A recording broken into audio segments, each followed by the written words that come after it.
Hello my dear students, welcome back to my class where every learning is enjoyable. और आज के lecture में हम पढ़ेंगे सबसे पहले एक तो ओमीय और अनओमीय पदार्थ या ओमीय और अनओमीय प्रतिरोध जो है वो हम किसे कहते हैं। उसके बाद में हम पढ़ेंगे कार्बन प्रतिरोध और उसका वर्ण कोड क्या होता है ये। और फिर उसके बाद में हम पढ़ेंगे series combination and parallel combination, यानी श्रेणी क्रम और समांतर क्रम किसका, प्रतिरोधों का। आगे बात समझ में, तो आज की क्लास काफी इंपॉर्टेंट होने वाली है। तो स्टार्ट करते हैं हम हमारा आज का फर्स्ट टॉपिक जो है ओमीय प्रतिरोध। देखो नाम से ही है ये, मतलब कि ओमीय प्रतिरोध की बात करूं तो सबसे पहले बात करता हूं मैं ओमीय पदार्थ की या ओमीय युक्तियों की। तो यानी कि वे पदार्थ या वे युक्तियां जो ओम के नियम का पालन करती है उसको हम क्या बोलते हैं, ओमीय पदार्थ बोलते हैं। और उनके प्रतिरोधों को हम क्या बोलते हैं, ओमीय प्रतिरोध बोलते हैं। और अगर हम जो है वो उनके वीआई ग्राफ बनाए, आ रही बात समझ में, अगर हम विभवांतर और धारा के मध्य ग्राफ बनाए तो क्या आता है, एक सरल रेखीय ग्राफ आता है, बिकॉज वी प्रोपोर्शनल टू आई आपने पढ़ा है। ठीक है, तो यही है कि वे युक्तियां या पदार्थ जो ओम के नियम का पालन करते हैं ओमीय युक्तियां या ओमीय पदार्थ कहलाते हैं, तथा उनके प्रतिरोध को हम क्या बोलते हैं, ओमीय प्रतिरोध बोलते हैं। ठीक है, इनके लिए V और I के मध्य जो ग्राफ होता है वो क्या आता है, सरल रेखा में आता है, यानी कि ये जो आपने पढ़ा था V और ये I, यानी कि V प्रोपोर्शनल टू I। अगर ओम के नियम का पालन कर रहे हैं इसका मतलब V प्रोपोर्शनल टू I, ठीक है ना। तो उनके लिए जो ग्राफ आएगा वो क्या आएगा, स्ट्रेट लाइन आएगा। क्लियर। और ये जो एंगल था वो क्या था, थीटा था, और हमने tan theta equal to V upon I equal to RV किया था। क्लियर। तो लास्ट लेक्चर में हम जो है वो ओम का नियम पढ़ चुके हैं। अब बात करते हैं इसके एग्जाम्पल की। तो एग्जाम्पल जैसे कि कोई तार हो गया, अरे बात समझ में, या ताप या कोई पदार्थ हो गए, ये सारे क्या आते हैं, ओमीय पदार्थ के अंदर आते हैं। और इनके प्रतिरोधों को हम क्या बोलते हैं, ओमीय प्रतिरोध बोलते हैं। नाउ अनओमीय प्रतिरोध, ठीक है, यानी कि वे पदार्थ या वे युक्तियां जो ओम के नियम का पालन नहीं करते हैं उसको हम क्या बोलते हैं, अनओमीय पदार्थ बोलते हैं। और इनके लिए जो वीआई ग्राफ होता है वो सरल रेखा में ना होकर क्या होता है, वक्रीय होता है। क्लियर। तो वे युक्तियां या पदार्थ जो ओम के नियम का पालन नहीं करते हैं अनओमीय युक्तियां या पदार्थ कहलाते हैं, तथा उनके प्रतिरोध को हम क्या बोलते हैं, अनओमीय प्रतिरोध कहते हैं। अगली बात समझ में। अब इनके लिए वीआई ग्राफ सरल रेखा ना होकर क्या होता है, वक्रीय होता है। अगली बात समझ, जैसे कि मैंने जो है वो 3 एग्जांपल लिए। एक तो लिया टॉर्च का बल्ब, इसका जो ग्राफ होता है वो कुछ इस तरीके से होता है, देखो कर्व बन रहा है। अगली बात समझ में, वक्रीय है। डायोड, डायोड के बारे में आप पढ़ोगे, अच्छे से पढ़ोगे डायोड क्या होता है, ये आप पढ़ोगे इलेक्ट्रॉनिक्स के अंदर। ठीक है। और ये मेरे पास में विद्युत अपघट्य, ठीक है। विद्युत अपघट्य का जो कर्व होता है, जो मतलब जो ग्राफ होता है वो कुछ इस तरीके से होता है। कौन सा, वीआई ग्राफ। ठीक है, तो बिल्कुल सिंपल था। ओमीय और अनओमीय पदार्थ, यानी कि वे पदार्थ जो ओम के नियम का पालन करते हैं ओमीय पदार्थ कहलाता है, उनके प्रतिरोधों को हम क्या बोलते हैं, ओमीय प्रतिरोध बोलते हैं। और वे पदार्थ जो ओम के नियम का पालन नहीं करते हैं उनको हम बोलते हैं अनओमीय पदार्थ, और उनके प्रतिरोध को हम क्या बोलेंगे, अनओमीय प्रतिरोध। आई बात समझ में, ओके। अब आया था हमारा नेक्स्ट इंपॉर्टेंट टॉपिक जो है कार्बन प्रतिरोध एवं वर्ण कोड। क्लियर है। तो देखो ये इंपॉर्टेंट है। अगर मैं बात करूं प्रतिरोधक की, आरी बात समझ, रजिस्टर जिसको बोलते हैं हम, रजिस्टर बेसिकली प्रतिरोध तो क्या है, उस मतलब प्रतिरोधक का एक गुण है, प्रॉपर्टी है। अगर मैं बात करूं प्रतिरोधक, तो प्रतिरोधक जो है वो 2 प्रकार के होते हैं, एक तो ताराबद्ध प्रतिरोधक और एक होता है कार्बन प्रतिरोधक। ठीक है। और इनके प्रतिरोधों को हम क्या बोलते हैं, कार्बन प्रतिरोध बोलते हैं। ठीक है। तो ताराबद्ध प्रतिरोध जो है ना वो लो रेंज होते हैं, और कार्बन जो प्रतिरोधक होता है वो क्या होता है, हाई रेंज के होते हैं। ये लो रेंज और हाई रेंज का मीनिंग क्या है, अगर मैं ताराबद्ध प्रतिरोधक की बात करूं तो इनके जो प्रतिरोध होते हैं वो 1 ओम से लेके 100 ओम तक के होते हैं। आरी बात समझ में, मतलब कम रेंज के जो प्रतिरोध होते हैं उनको हम क्या बोलते हैं, ताराबद्ध प्रतिरोधक बनाए जाते हैं उनसे। ठीक है। अगर बात करूं मैं, मुझे ज्यादा रेंज चाहिए, आरी बात समझ में, मुझे ज्यादा चाहिए रेंज, तो मैं क्या करूंगा, कार्बन प्रतिरोधक बनाऊंगा। ठीक है। तो ये कार्बन प्रतिरोधक, तो ये कार्बन के बने होते हैं। अब ताराबद्ध प्रतिरोधक की बात करें तो ये किससे बने होते हैं, मिश्र धातु के, जैसे कि मैग्नीन, कॉन्स्टेंटन, नाइक्रोम आदि, ये तीनों याद रखना। ठीक है। अब आ जाता है कि कार्बन प्रतिरोध होता कैसा है। क्लियर है, कैसा दिखता है। तो देखो एक ये बेलनाकार टाइप का होता है। ठीक है। इस पे जो है वो 4 तरह से जो पट्टियां होती है कलर की। आदिवासी में कितनी पट्टियां होती है, 4 पट्टियां होती है अलग अलग कलर की। ठीक है। कुछ सेम भी हो सकती है, वो तो अपन फॉर्मूला अपने पास में जो है वो ये कोड है, उस कोड के अकॉर्डिंग अपन निकाल लेंगे। तो 4 जो है वो ये क्या होती है, पट्टिकाएं होती है। तो उसमें जो ये फर्स्ट जो 2 होती है, ये फर्स्ट जो 2 पट्टियां होती है, ये इनके सार्थक अंक को जो है वो प्रदर्शित करती है। ठीक है, जिसको हम क्या बोलेंगे, कोड। जो ये तीसरी लेयर होती है वो प्रदर्शित करती है इनके गुणक को, इसको प्रदर्शित करती है गुणक को, और जो चौथी होती है वो प्रदर्शित करती है इनकी सहयता को, जिसको हम बोलते हैं टॉलरेंस, इसको बोलते हैं मल्टीप्लियर। ठीक है, इसको प्रदर्शित करती है, सहयता को प्रदर्शित करती है।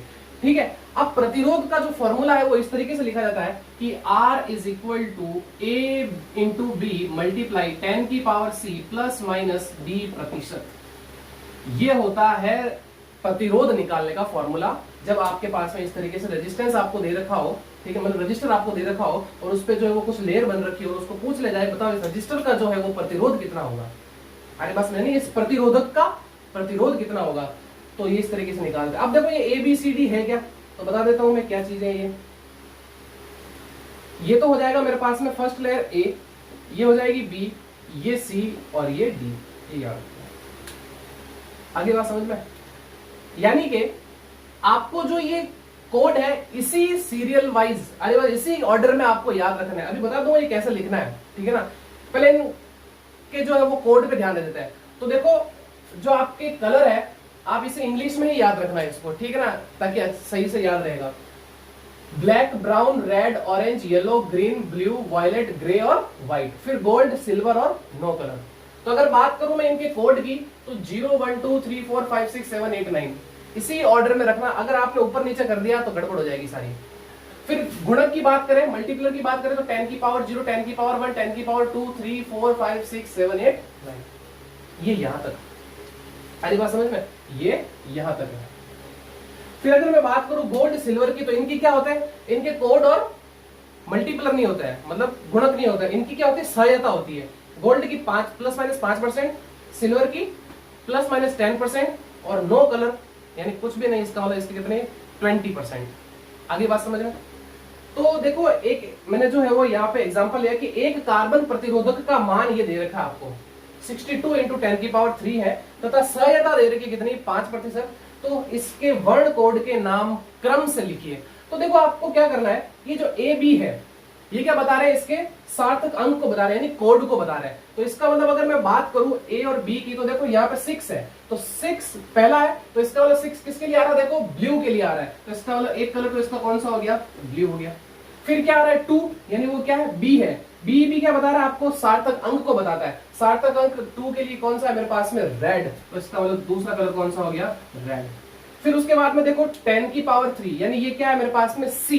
तो सी किसको बताता है, गुणक को बताता है। तो 10 की पावर 3 ये रहा, ये किसको बता रहा है, ऑरेंज। यानी कि ये है मेरे पास में क्या, ऑरेंज कलर। इसको अपन क्या बोलते हैं, नारंगी बोलते हैं। ठीक है, और अगर बात करूं मैं फिर अब क्या है, प्लस माइनस या सहायता दे रही है इसकी कितनी 5%, वो कौन सा है, गोल्ड। तो इसका मतलब इसका अगला कलर यानी लास्ट कलर कौन सा है, गोल्ड। तो ये सीक्वेंस है उस पे। ठीक है, पहले क्या है, ब्लू, फिर रेड, फिर ऑरेंज और फिर गोल्ड। क्वेश्चन दो तरीके से आते हैं, या तो प्रतिरोध देके कलर पूछ लेता है या कलर देके आपको प्रतिरोध पूछा जा सकता है। तो दो तरह से क्वेश्चन बन सकते हैं। क्लियर है?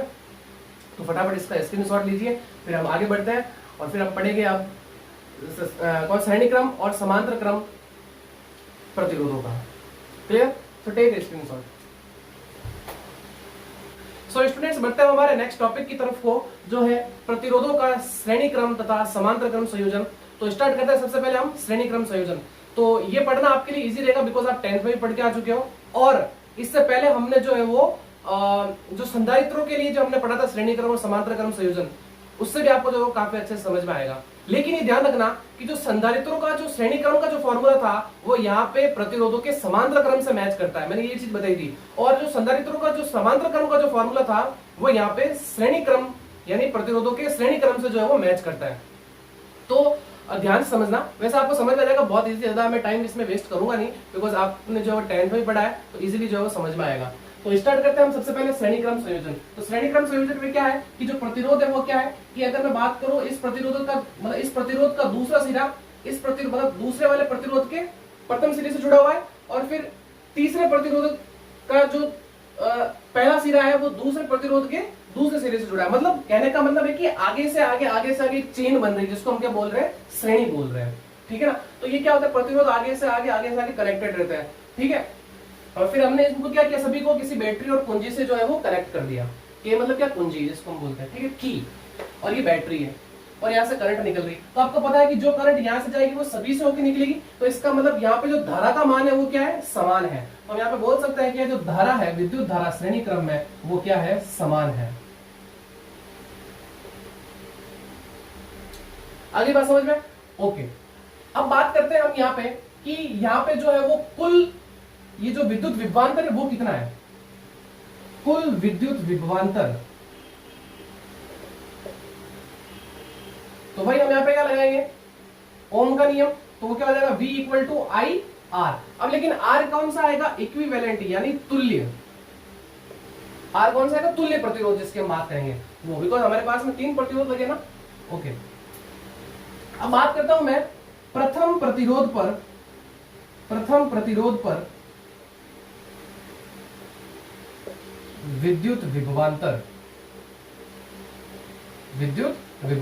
तो वो क्या हो जाएगा, V1 is equal to I R1, इसको इक्वेशन नंबर 1 दे देते हैं, इसको 2 दे देते हैं। इसी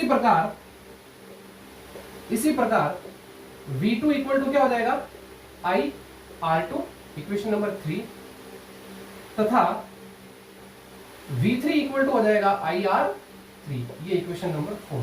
और हम जानते हैं कि अगर मैं V की बात करूंगा तो V1 plus V2 plus V3 होगा, और सभी की वैल्यू इसमें रख देंगे तो ये हो जाएगा आई R तुल्य बराबर आई R1 प्लस आई R2 प्लस आई R3। तो देखो सभी से क्या कॉमन आ रहा है, सभी से आई कॉमन आ रहा है तो कॉमन ले लो।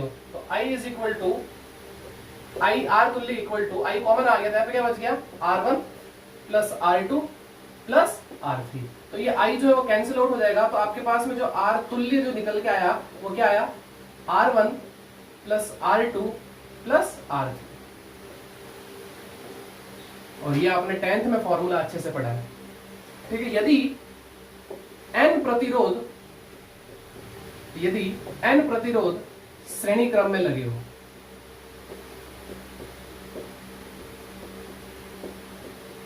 कितने प्रतिरोध, n प्रतिरोध, तो जो आपके पास में R तुल्य जो निकल के आएगा वो ये होगा R1 plus R2 plus R3 and so on Rn।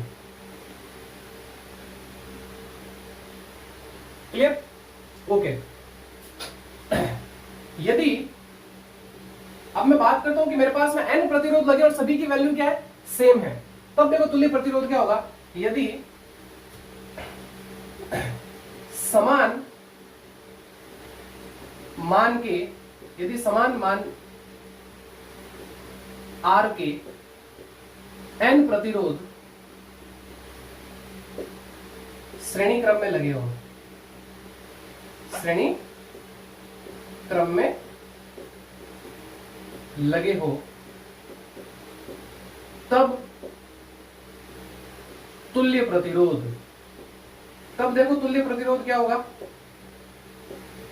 तो R तुल्य equal to R plus R and so on plus R। तो कितनी बार आया ये, n बार आया ना, तो ये हो जाएगा मेरे पास में n इंटू R, ये तुल्य प्रतिरोध है। आधी बात समझ में क्लियर है? तो ये था आपका क्या, श्रेणी क्रम संयोजन, जिसका फॉर्मूला है R equal to R1 plus R2 plus R3 and so on Rn।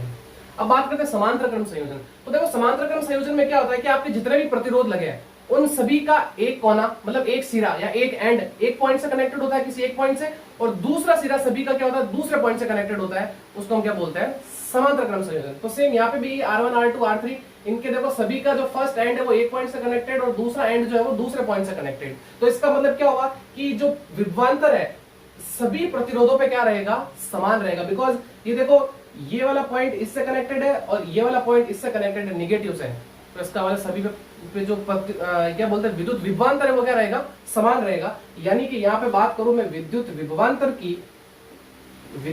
विभवांतर की तो वो क्या है यहाँ पे, समान।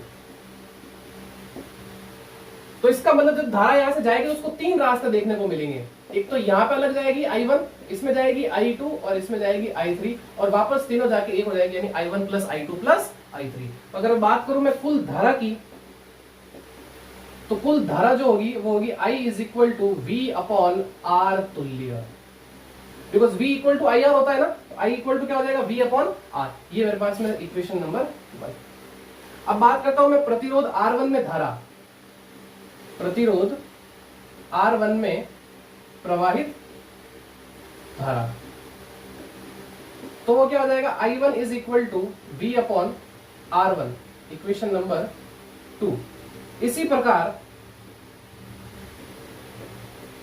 I2 इक्वल टू हो जाएगा V upon R2, equation number 3, तथा I3 equal to V upon R3, equation number 4। अब बात करूं मैं कुल धारा की, तो वो क्या हो जाएगी I is equal to I1 plus I2 plus I3, ये सभी की वैल्यू इसमें रख देंगे, तो ये हो जाएगा मेरे पास में V अपॉन R तुल्य equal to V upon R1 V upon R2 plus V upon R3।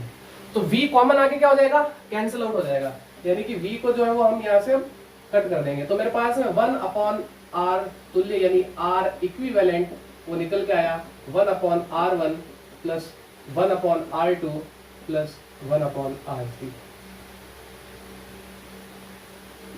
Clear? अब यदि n प्रतिरोध समांतर क्रम में लगे हो,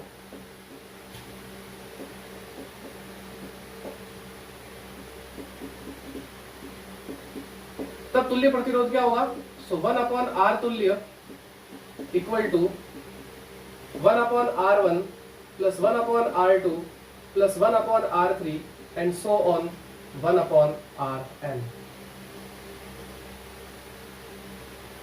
आगे बात समझ में? तो ये होगा मेरे पास में यदि n प्रतिरोध क्या हो, समांतर क्रम लगे हो। अब इसी तरीके से यदि समान मान R के n प्रतिरोध समांतर क्रम में लगे हो, समांतर क्रम में लगे हो, तब तुल्य प्रतिरोध, तब देखो तुल्य प्रतिरोध क्या होगा, 1 अपॉन R तुल्य equal to 1 upon R plus 1 upon R plus 1 upon R and so on 1 upon R। तो देखो ये कितनी बार आया, n बार आया ना R तुल्य, तो n अपॉन R, लेकिन मुझे तो R तुल्य निकालना है, तो R तुल्य मेरे पास में जो है वो होगा क्या, R अपॉन n, ये होगा। क्लियर? ओके। अब एक चीज ये, अगर मान लो आपको दो प्रतिरोध दे रखे हो और वो भी समांतर क्रम में, तो उसके लिए आप सिर्फ और सिर्फ ये याद रखो, केवल दो प्रतिरोध के लिए याद रखना, केवल दो प्रतिरोधों के लिए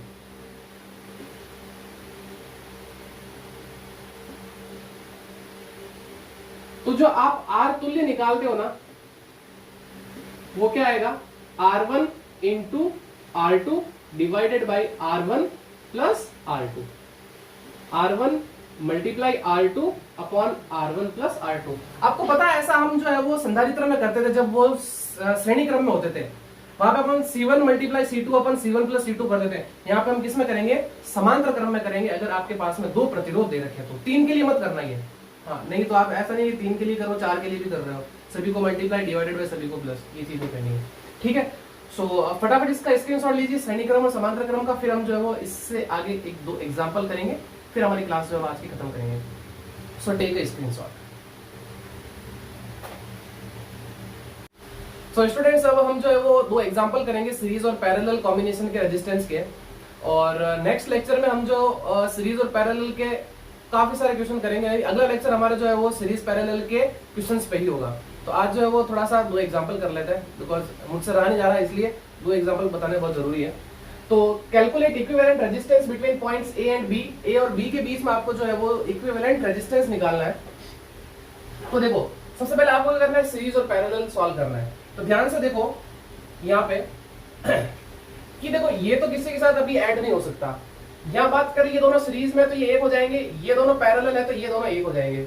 अगली बात समझ में? तो इसका मतलब अगर मैं बात करूं, इसको कुछ नाम दे देते हैं, ये R1, ये R2, ये R3, ये हो गया R4, ये हो गया R5 और ये हो गया R6। तो इसका मतलब R2 एंड R3 ये किसमें है?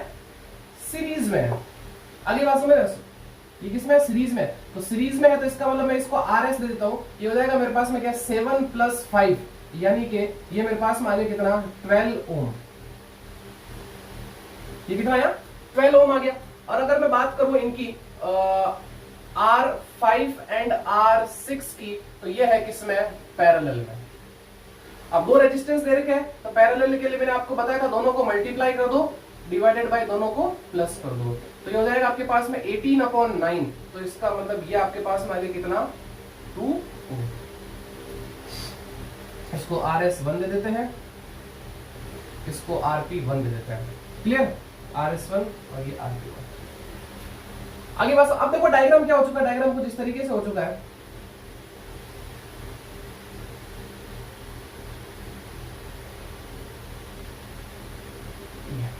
तो ये तो हो गया मेरे पास में R1, यहां से मेरे पास में कितना आ गया? ये 12 ओम। और ये कितना आया? कहाँ है? 2 ओम। तो ये तो हो गया मेरे पास में 5 ओम का था। ये है RS1, सॉरी अभी तो यहाँ पे 4 ओम का तो रेजिस्टेंस तो बाकी पड़ा है, ये 4 और ये मिला के 1 हुआ है। क्लियर? तो यहां से कितना आ गया? ये 2 ओम और ये कितना? 4 ओम। तो ये तो है R4 और फिर ये है मेरे पास में क्या? RP1। अब क्लियर है?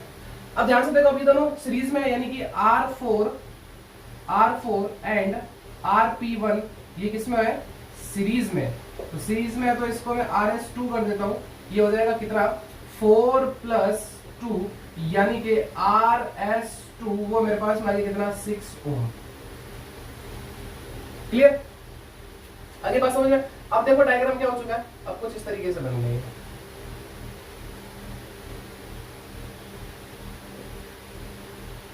ये A है, ये B है, ये 5 ओम और ये 12 ओम और ये 6 ओम। क्लियर है यहां तक? ध्यान से देख लो, 7 और 5 12, 3 और ये 6 मिला के कितना हो गया आपके पास में? 2। और यहां से फिर ये वापस दोनों किसमें थे? सीरीज में। ये हो गया। क्लियर? ओके।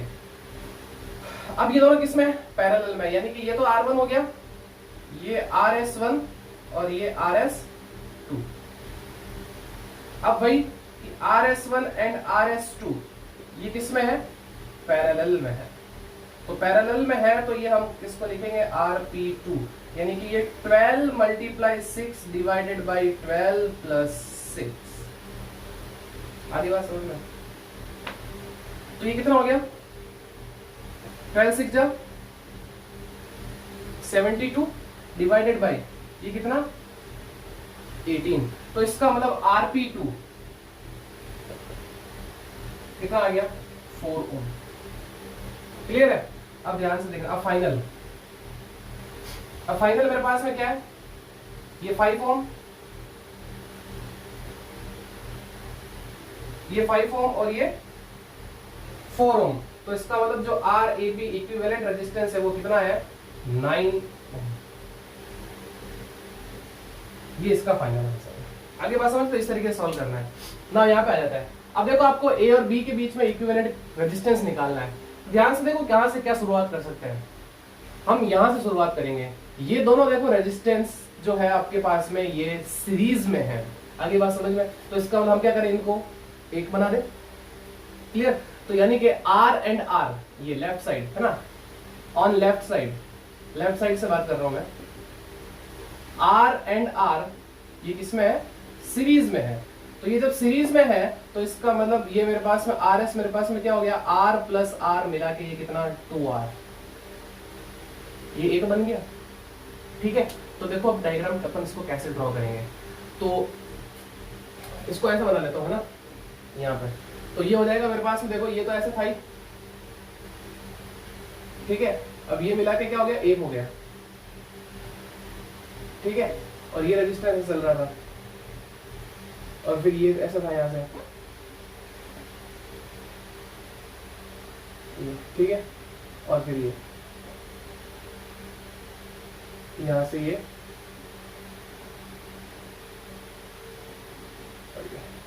तो ये आर आर आर फिर आर फिर ये 2r और फिर ये 2r ये 2r और ये भी 2r। बोलो क्लियर है यहां तक? आगे बात समझ में? अब देखो ये 2r पैरेलल में है। आगे बात समझ में? 2r एंड 2r ये किसमें है? पैरेलल में। तो जब अगर ये पैरेलल में है तो इसका मतलब ये rp इज इक्वल टू हो जाएगा मेरे पास में 2r multiply 2r divided by 2r plus 2r। ये हो जाएगा मेरे पास में कितना? 4r square upon 4r। तो 4 से 4 कैंसिल आउट, r से एक r कैंसिल आउट। तो इसका मतलब rp इक्वल टू कितना आ गया? r। और ये कितना मेरे पास में? 2r ओम। अब क्या होगा? ये तो सीक्वेंस वापस चलता रहेगा, मतलब ये r हो चुका है। तो यानी कि अब जो डायग्राम बना वो कुछ इस तरीके से बना। ये मेरे पास में b पॉइंट हो गया, ये मेरे पास में a पॉइंट हो गया। ठीक है, तो ये बन चुका है मेरे पास में एक रेजिस्टेंस। ठीक है, ये यहां से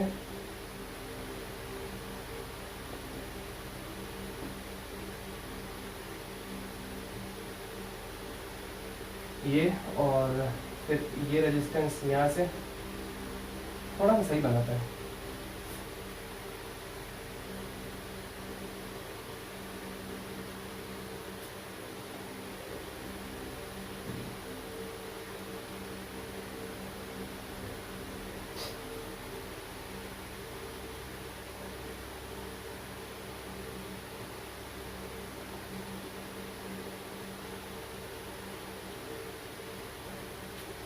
क्लियर?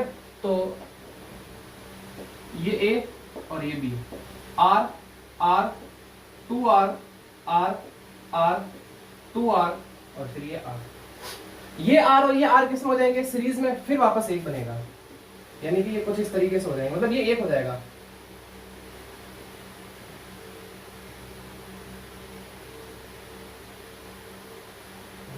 तो ये तो मिला कि एक हो गया, यानी ये 2R और ये वापस 2R। और फिर वापस जो है वो यहाँ से एक रेजिस्टेंस ये आ रहा है 2R वाला, और ये R तो चल ही रहा है यहाँ से, और ये R और फिर वापस जो है वो ये वाला R, ये R और ये R, ये A और ये B। फिर देखो वापस किसमें ये एक हो जाएंगे पैरेलल मिला के, तो ये R बन जाएगा। ठीक है, तो ये हो जाएगा, एक कर दें इसको, ये दो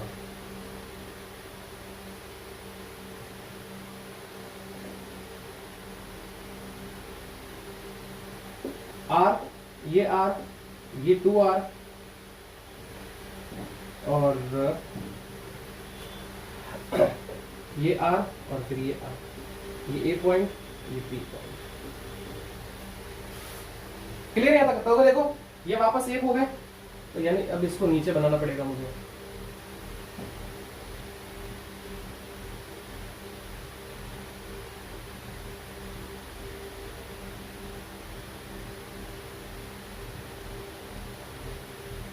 ये 2R, ये 2R, R और फिर R, ये मिला के क्या एक हो जाएगा। तो फिर देखो मेरे पास अब क्या होगा,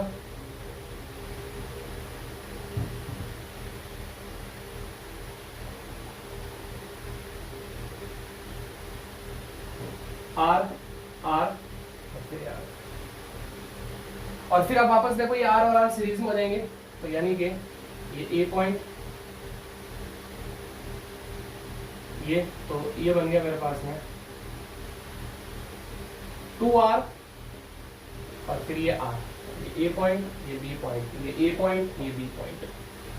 अब देखो पैरेलल है, तो RAB is equal to 2R into R upon 2R plus R, यही तो होगा। तो इसका मतलब जो मेरे पास, अच्छा मैं यहाँ पे ना लिख के मैं यहाँ पे लिख लेता हूँ, जगह नहीं है मेरे पास में, ऊपर लिख लेता हूँ। ठीक है ना, ये ध्यान रखना, ऊपर लिख रहा हूँ मैं यहाँ पे। तो जो RAB होगा वो होगा 2R into R upon 2R plus R। तो यहाँ से ही निकल के आएगा मेरे पास में 2r² अपॉन 3r, ये एक r से r कैंसिल आउट हो जाएगा, तो RAB इक्वल टू आ गया मेरे पास में 2r upon 3। This is final answer. अगली बात समझे? तो आज के लेक्चर में इतना ही, मिलते हैं नेक्स्ट वीडियो में। तब तक इस तरीके से हंसते रहिए, मुस्कुराते रहिए और चैनल को ज़्यादा से ज़्यादा शेयर करिए, सब्सक्राइब करिए और वीडियोस को लाइक करिए। मिलते हैं नेक्स्ट वीडियो में, तब तक thank you and good bye.